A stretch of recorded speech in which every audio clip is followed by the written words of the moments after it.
മകളെ, ഇതാ നമ്മൾ വീണ്ടും ഈ രാത്രികാലത്ത് ഒരുമിച്ച് ചേർന്നിരിക്കുകയാണ്. എന്തിനു വേണ്ടി? കർത്താവിൻ്റെ സ്വരം കേൾക്കുവാൻ വേണ്ടിയിട്ട്. 3 മിനിറ്റ് സമയമേ ഉള്ളൂ. ടപ്പെന്ന് പറഞ്ഞ് കഴിഞ്ഞു തീരും. ഈ വചനം കേൾക്കുമ്പോൾ തന്നെ ദൈവത്തിൻ്റെ വലിയ അനുഗ്രഹമാണ്, വലിയ കൃപയാണ് നമുക്ക് തരുന്നത്. ദുർബലന്മാർക്കും ശക്തിയുള്ളവർക്കും ആരോഗ്യമുള്ളവർക്കും രോഗികൾക്കും ദരിദ്രർക്കും സമ്പന്നർക്കും വലിയ അനുഗ്രഹമാണ് ഈ വചനത്തിലൂടെ നമ്മുടെ പക്കലേക്ക് കടന്നു വരുന്നത്. ആ വചനം എന്താണെന്ന് കേൾക്കണ്ടേ? ഏശയ്യായുടെ പുസ്തകം 35-ാം അധ്യായം 3-4 വാക്യങ്ങൾ. ദുർബല കരങ്ങളെ ശക്തിപ്പെടുത്തുകയും ബലഹീനമായ കാൽമുട്ടുകളെ ഉറപ്പിക്കുകയും ചെയ്യുവിൻ. ഭയപ്പെട്ടിരുന്നവരോട് പറയുവിൻ, ഭയപ്പെടേണ്ട, ധൈര്യം അവലംബിക്കുവിൻ. നിന്നെ ഒരു പക്ഷെ ആരെങ്കിലും അവഹേളിക്കപ്പെടുമ്പോൾ ഭയപ്പെടേണ്ട, അവഗണിക്കപ്പെടുമ്പോൾ ഭയപ്പെടേണ്ട.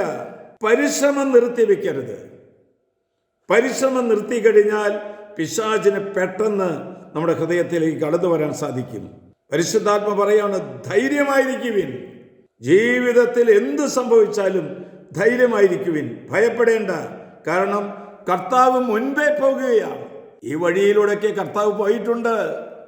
ഈ സങ്കടങ്ങളുടെ കാസ് അവിടുന്ന് കുടിച്ചിട്ടുണ്ട്. തിരസ്കരണങ്ങൾ ഉണ്ടായിട്ടുണ്ട്. മക്കൾ, ഒരു കാര്യം ഓർക്കണേ, ഭാവിയിൽ എന്തു സംഭവിക്കും എന്ന് വിചാരിച്ച് കർത്താവിൽ നിന്ന് അകലരുത്. എന്നിൽ സംഭവിക്കുന്നത് മുഴുവൻ ദൈവത്തിൻ്റെ പദ്ധതി അനുസരിച്ചാണെന്ന് നമ്മൾ വിശ്വസിക്കണം. പലപ്പോഴും നമുക്ക് സംഭവിക്കുന്നത്, ഇനി എന്ത് സംഭവിക്കാവോ, മക്കൾക്ക് എന്ത് സംഭവിക്കുമോ, നമ്മുടെ ആരോഗ്യത്തിന് എന്ത് സംഭവിക്കും, വാഹനങ്ങൾക്ക് എന്ത് സംഭവിക്കും, ഭാവിയിൽ എന്ത് സംഭവിക്കുമെന്ന് വിചാരിച്ച് ആകുലപ്പെടേണ്ട. നീ കർത്താവിലേക്ക് നോക്കണം. നിന്റെ നോട്ടം തെറ്റിയാൽ പെശകായി. ആശ്വാസപ്രദമായ രാത്രി, പ്രതീക്ഷാനിർഭരമായ പ്രഭാതം, സൽപ്രവർത്തികൾ നിറഞ്ഞ ദിവസം നൽകി അവിടുന്ന് നമ്മെ എല്ലാവരെയും അനുഗ്രഹിക്കട്ടെ.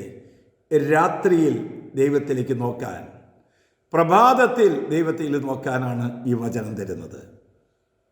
നമ്മുടെ കർത്താവ് ഈശോ മിശിഹായുടെ കൃപയും പിതാവായ ദൈവത്തിൻ്റെ സ്നേഹവും പരിശുദ്ധാത്മാവിൻ്റെ സഹവാസവും പരിമളവും നാം എല്ലാവരോടും ഈ സ്നേഹ കൂട്ടായ്മ പങ്കെടുക്കുന്ന എല്ലാ മക്കളോടും കൂടി ഉണ്ടായിരിക്കട്ടെ, ഇപ്പോഴും എപ്പോഴും എന്നേക്കും.